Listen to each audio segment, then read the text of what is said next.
Il y a une sorte de postulat chez beaucoup d'astrologues qui veut que plus les dates de naissance sont précises, le lieu, l'heure de naissance, etc., plus on est assuré d'une plus grande précision.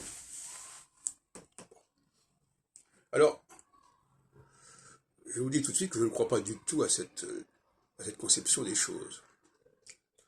Je pense que c'est une forme de charlatanisme de laisser croire que parce que j'aurai une heure plus précise, je dirai des choses plus vraies. Même si ça se déguise sous des formes scientifiques, extraits de naissance, documents officiels, etc. Et ça va beaucoup plus loin que ça. Parce que quand on y pense, un thème natal est un ensemble extraordinaire de chiffres, puisque chaque planète a son chiffre, son degré sur l'écliptique, etc., degré, minutes, secondes, enfin bon, etc.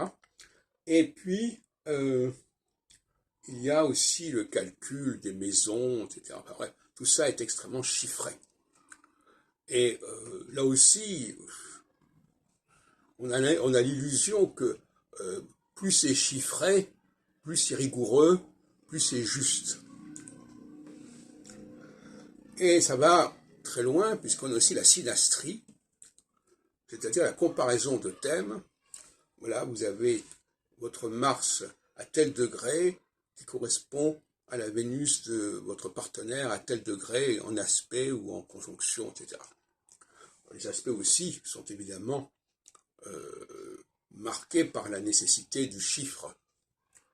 D'ailleurs, notre ami Roger Eke travaille beaucoup sur le chiffre, justement, sur la précision, comme si cette précision était un gage de vérité scientifique.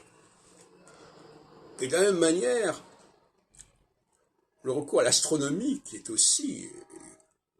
sous-tend quelque part ces chiffres, le recours à l'astronomie de façon intensive à toutes les planètes qui sont bien répertoriées, qui sont bien situées dans la carte du ciel, qui sont bien connectées entre elles, etc. Tout ça contribue à cette image chiffrée de l'astrologie qui est censée apporter une sorte de garantie de caution intellectuelle et scientifique aux travaux de l'astrologue.